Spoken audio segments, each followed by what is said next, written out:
ngay wax saa soo wax ndam li ngay wax yal na la yàlla may jàmm waaye ñëw nga foo xam ne day am naa ci yaakaar parce que on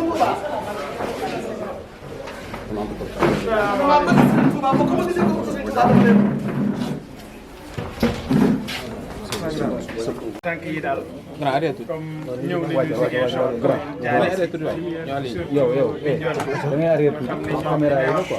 li may wax mooy Bignona ñoom ñooy les premières victimes ci lii ndax wax dëgg yàlla gis nañu engagement bi nga xam ne wane nañu waaye ku ne xam na ne yow miy yaay ci la gën a métti ci yow ak li nga xam ne tegu na ci sa kaw doom waaye nag jàppale ne xeex boobu wala métti boobu wéetuloo ci loolu moo tax bi ñu ñëwee Ziguinchor ñu ne faw ñu ñëw ci yow masawul waaye tamit profitoo ci tàllal la suñuy loxo ngir nga ñaanal ngir ñu mucc ci loxo saay-saay yi ñu jàkkaar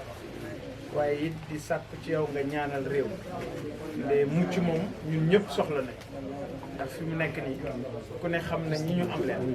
donc ñu ngi dellu di ñaan baax a baax xam nañu fa nga bokk te xam nañu boo ko ñaanee suñu borom dina ko nangu ñu ngi lay tàllal suñu loxo ngir nga ñaanal ñu mucc ci pexe yi noon yi waaye nga ñaanal réew mi aussi mu gën a am dal gën a am jàmm tànk yi daal tànku doom la tànku sët la moo tax ñu ne sañunoo ñëw Ziguinchor ba génn ko te ñëw ñu tàllal la suñu loxo waaw jërëjëf Ngom jërëjëf Ngom jërëjëf kontaan naa si tam man soo egsi woon ba fii sax te chaque fois ma lay gis damay suivre actualité bi damay gis toujours yaa ngi ci wetu Ousmane toujours Ousmane a ngi sa wet ngeen àndandoo wax dëgg yàlla nekk ay ñaari xale am lu ngeen bëgg ci seen réew waaw bokk ci xalaat bu ma def lu ci dëkk def naa ci trop di ñaan nag fu ma toll may ñaan yàlla dafa leen seytaane parce que seytaane rek moo jar a daw waaw loo gis lu nekk seytaane moo ko yàq waaw moo tax foo jullee wala foo mënti nekk rek ñaan yàlla lafal leen seytaane yàlla musal leen nag yàlla yéeg leen bu baax waaw làq leen fa yàgg yàq yéeg leen bu baax a baax a baax a baax yéeg leen bu baax ñu ci seen kanam yéeg leen bu baax ci seen ginnaaw ci seen càmmiñ ni seen liggéey waaw yàlla yi yàq leen làq leen na ko fa yàlla fa yàq yeeku waaw kontaan naa trop jërëjëf kontaan naa si ñëw sant bu baax a baax defal ñu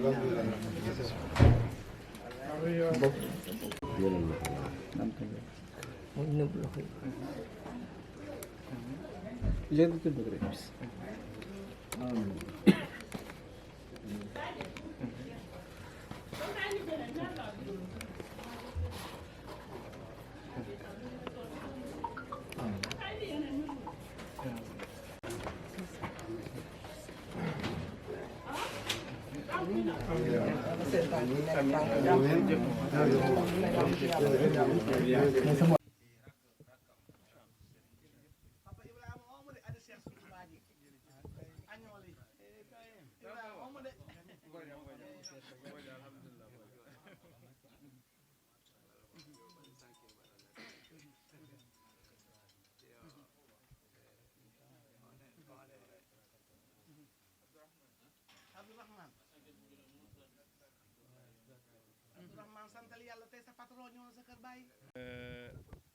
dal na xel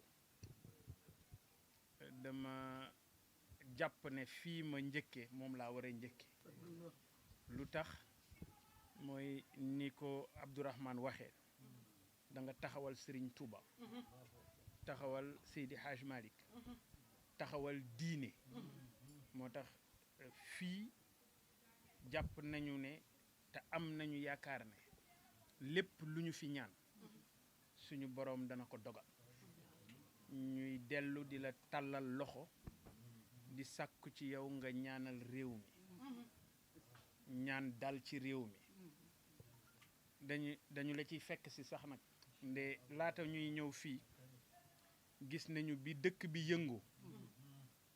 ba nga ci yëkkatee sa kàddu wax ca la nga ca wax boobaak léegi dal dong moo fi nemmiku dal dong lañu nemmiku fii ci Bignona sama tànk tey yi nag sëñ bi nga jàpp ne tànku mbokk la tànku doom la tànku taalibe la ñëw fii ci Bignona gi nga xam ne gis nañu li fi xew bu ñuy wax victime maanaam ñu loru ci jafe-jafe yi fi amoon yaakaar naa ne Bignona moo ci gën a mettile loolu dafa am lu muy tekki ci pas-pas ci gëm-gëm bu nit ñi am fii ci Bignona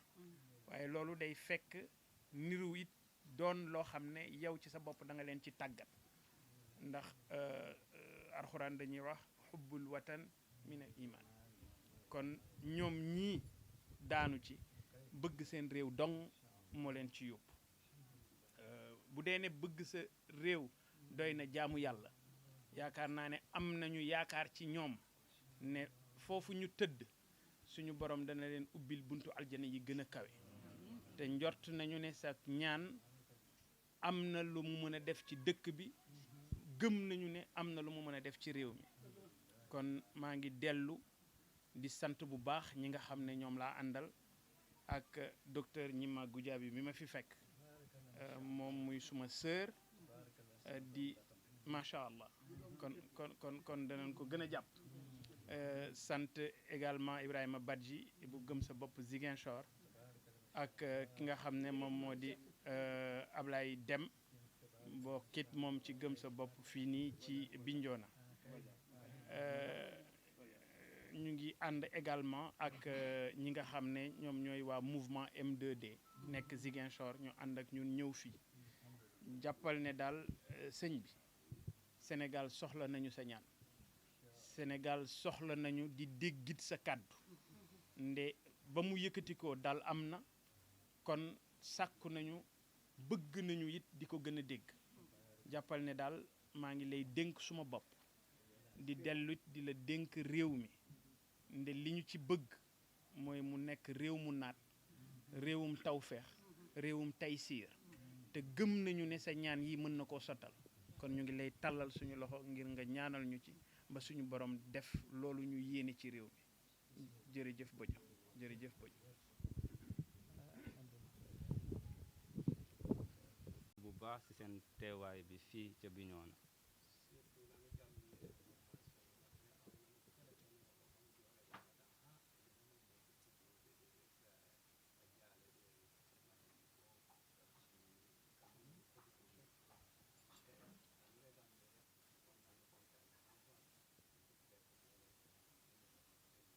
mu ne bu ñu yégee ni bu ñu leen woowee ni yégal leen ni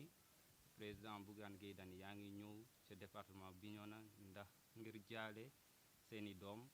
ñoom contentement rek lañ ci amee te depuis boobu nag ci suba si ñu ngi lay xaar fii ca Bignona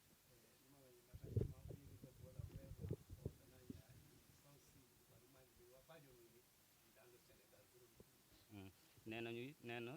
ñoom tey gëm nañu ni da nga am sensibilité ci lépp li nga xamante ne xew na ci réew mi rawatina nag fii ca Bignona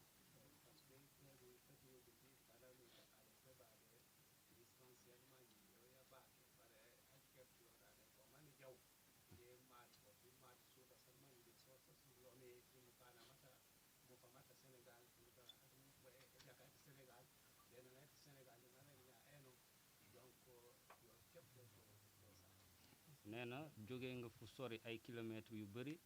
nga ñëw ba Bignona ndax ay doomu aadama yi ñàkk seen bakkan ñëw jaale si leen wane sa méttit sa naxar ci loolu kese def na mbégte ci ñoom te ñu ngi leen ci jaajëfee bu baax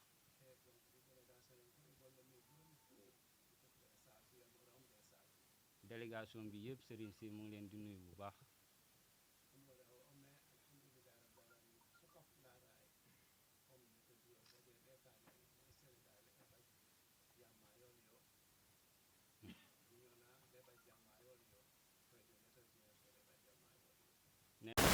donc les propos sont d'une importance capitale. Et ces propos seront bien notés et gardés, Inch'Allah. Alors je voudrais d'abord vous remercier le mouvement M2D pour son engagement, remercier tous les partis politiques et les mouvements citoyens qui se sont donnés corps et âme durant cette lutte pour la démocratie, pour la défense de la démocratie au Sénégal. Vous avez bien compris, il s'agit de défendre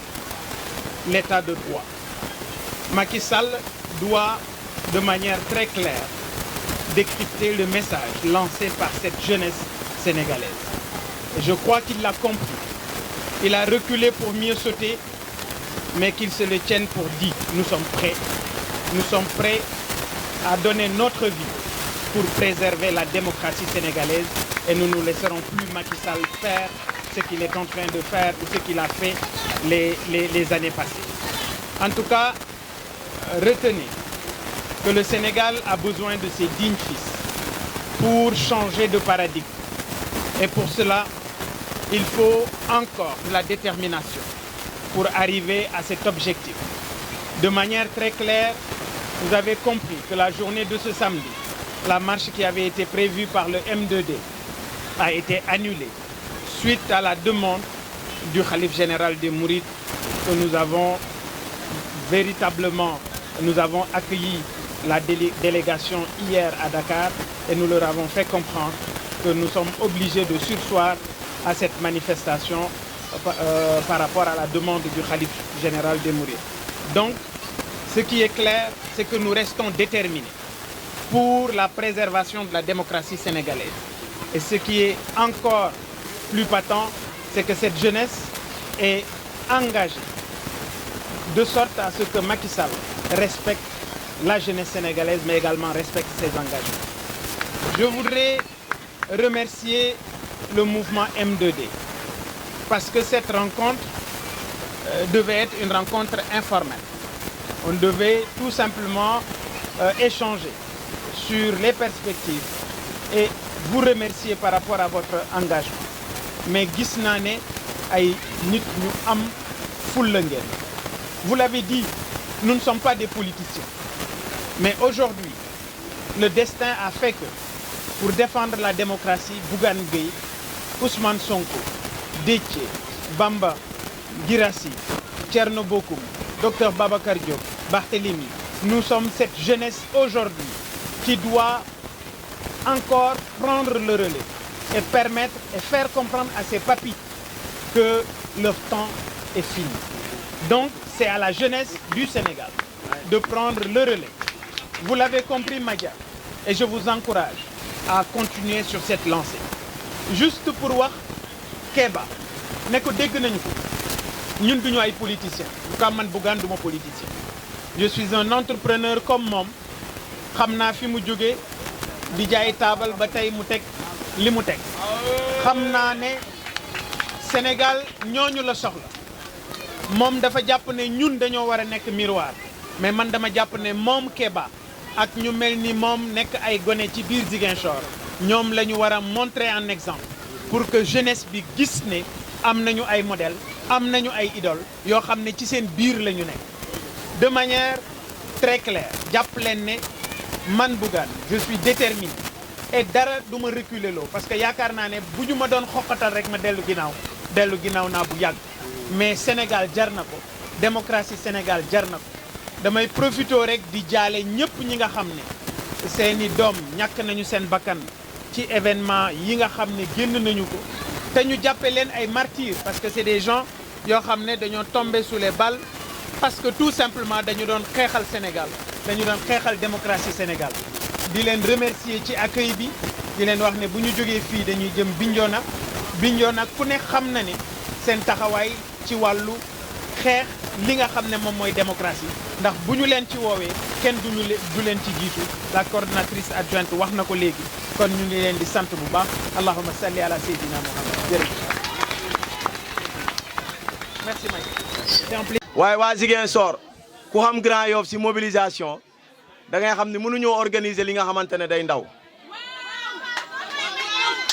soo leen fekkoon ñii añ sax dañuy teg bool yi ndax dañoo xam gan te wone na ñun dañoo am gan te gan ku ko am da nga koy ganale Bougane ñu ngi lay jaajëfal yow ak sa équipe si seen teewaay fii si Ziguinchor di leen wax ni yëf yi bëggoon nañu mu nuroo leneen mu gënoon a bëri lii waaye comme da ngaa ñëw pour jaale moo taxoon ñu ne dañ koy def lu ndaw waaye gis nañ lu ndaw li mu ngi ñuy bëgg a ëpp loxo yéen de ñun dañoo am yaakaar ci yéen yaakaar bu mag a mag da ngeen nekk ñaari ndaw ci Sénégal ñi nga xamante ne ñun ku ñu xam-xam ni duñu politique mais tey ji foog ñu wax leen ko muy yow Bougane muy Ousmane Sonko na ngeen xam ni tey ji peuple sénégalais bi principalement la jeunesse dafa bootu seen ginnaaw amoon na lu jotoon a xew ñu dëggoon ko dëggaat ko waaye dañ leen di wax ni yéen muy yow Bougane muy Ousmane Sonko bés bu ñu dëggatee ni yéen ñaari nee nañu da ngeen a xaaw a xoosante rek ngeen xam ni peuple sénégalais bi dina leen mere ba faw te dana doon li nga xamante ne duñ leen ko musa baal parce que tey jii yéenay tey suñuy reflet Yasmine Khadra day neex ni aucune jeunesse ne peut s'épanouir sans idole tey yéen ñaari yéenay suñuy idole ñun tey bu tàngee yéen ñaar yi la ñu bëgg gis bu neexee yéen ñaar yi la ñu bëgg gis te di ñaan bu mu sa ñaaw ndax dañoo jàkkaarloo ak ki nga xamante ne moom dañ koo fal au lieu mu nekk suñu président mu nekk pénitencier lu mu xam lu ne mooy jàpp rek di tëj te loolu dañ ko dul nangooti di wax ni am na li nga xamante ne boo ko bëggee xañ nit da lay jox bakkenam mooy maanaam lan mooy maanaam liberté Macky Sall bu mu toogee daf ñu bëggoon soppali mala ñu bàyyi ko di ko topp di ko topp mais bu ñu gisee ni fu mu nee nii daf ñoo bëgg a jël def ñu bukki ñu ne ko du ñu nangu jamais nga def ñu bukki munu ñoo fal nit nga ne ñu changement ngay indi nga indil ñu lu gën a yées ci histoire du Sénégal comme politique yow ñi nga àndal kenn du leen jàpp mën nañoo def lu leen neex waaye de peuple bi ku ci wax piip nga ne jàpp leen tëj ndax lan dang fi am justice bi nga xamante ne foo sekkatee ñu ne la yaramukal laa loolu dañ ko dul nangooti te ji wax ni ñun peuple sénégalais bi surtout sa jeunesse dañuy dëgg ñuy wax ni Macky Sall a reculé pour mieux sauter waaye fu mu reculé noonu ndox la te su ndox kenn mënu fa sauter na xam ne ñun taxaw nañu ba faw pour ne ko Macky si tu as reculé pour sauter booy sauter si biir pax ngay daanu parce que peuple sénégalais bi dafa déterminé wu comme à jamais te dañ koy wax ni rien ne sera plus comme avant mais si rien ne sera comme plus avant yéen ñaar yu ñuy wax yéen la ñuy séntu ci kanam bu leen mus a féewoolante nay rafet rek seen diggante parce que ñu jàkkaarloo nag ñu ngi ut lii tax yéen ñaar yi ngeen féewoolante te bés boo leen féewoolante duñ leen ko baal.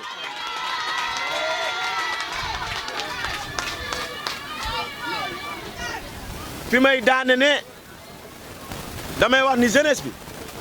ñun discours bu ñuy tenir du discours politique discours la bi nga xamante ne sénégalais bu nekk war na koo dugal ci boppam bi ngeen gisee gars yi di tas ay Auchan di tas leneen Macky Sall daf ñoo xiifloo mu marloo ñu lan moo tax mu def ko parce que daf ñoo bëggoon soppali mala far ñun ñu soppali leen ñoom ay mala donc nañu jàpp ni am nañ ñi nga xamante ne ñoom ñoo nekk suñu kanam nañ leen di topp te di leen won yoon bi di leen wax ni saa yoo leen gëstuwee xam leen ñu ngi ci wet bi saa yoo leen xoolee ci kanam ñu ngi leen muur parce que ñu ñooy seen couverture wasalaam.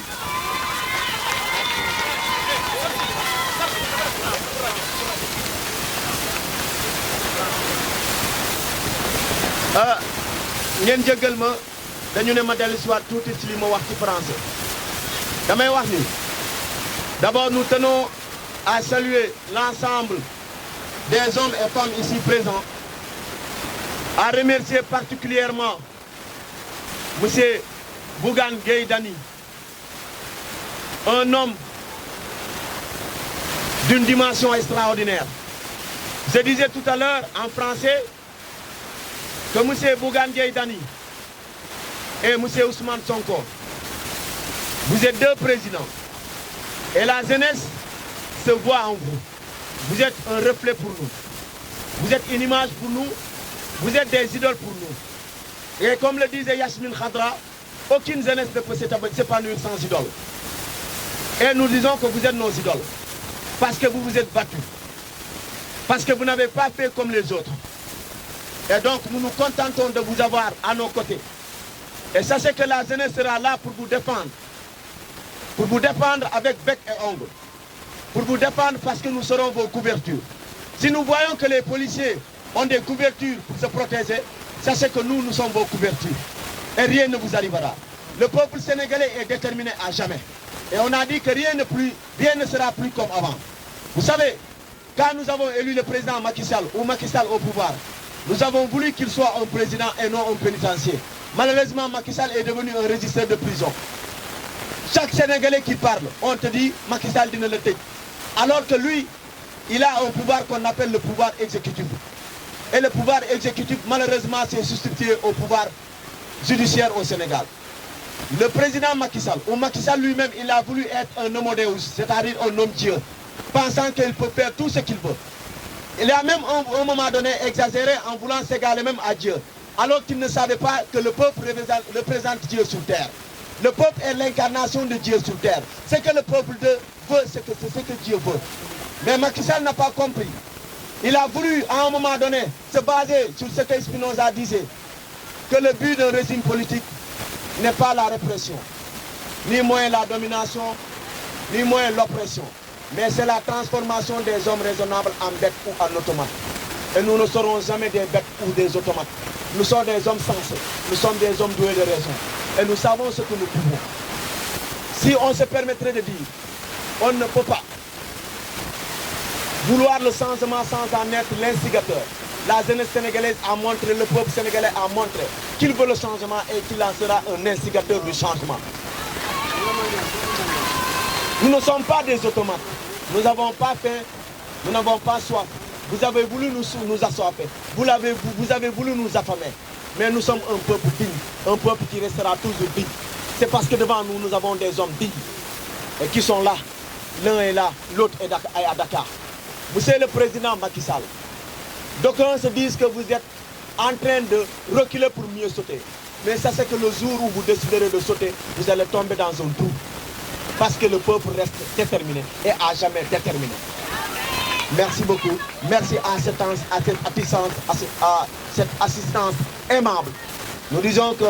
Grand Yoff, c'est toujours le pari de la mobilisation pour ceux qui le savent. Et nous continuons toujours à montrer l'exemple. Ziguinchor a montré l'exemple de par ses marches pacifiques. Mais je vous dirai, où nous vous disons, oh, jamais Ziguinchor n'a autant mobilisé pour des marches pacifiques.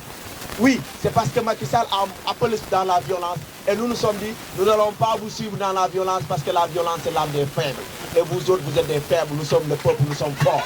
Merci beaucoup.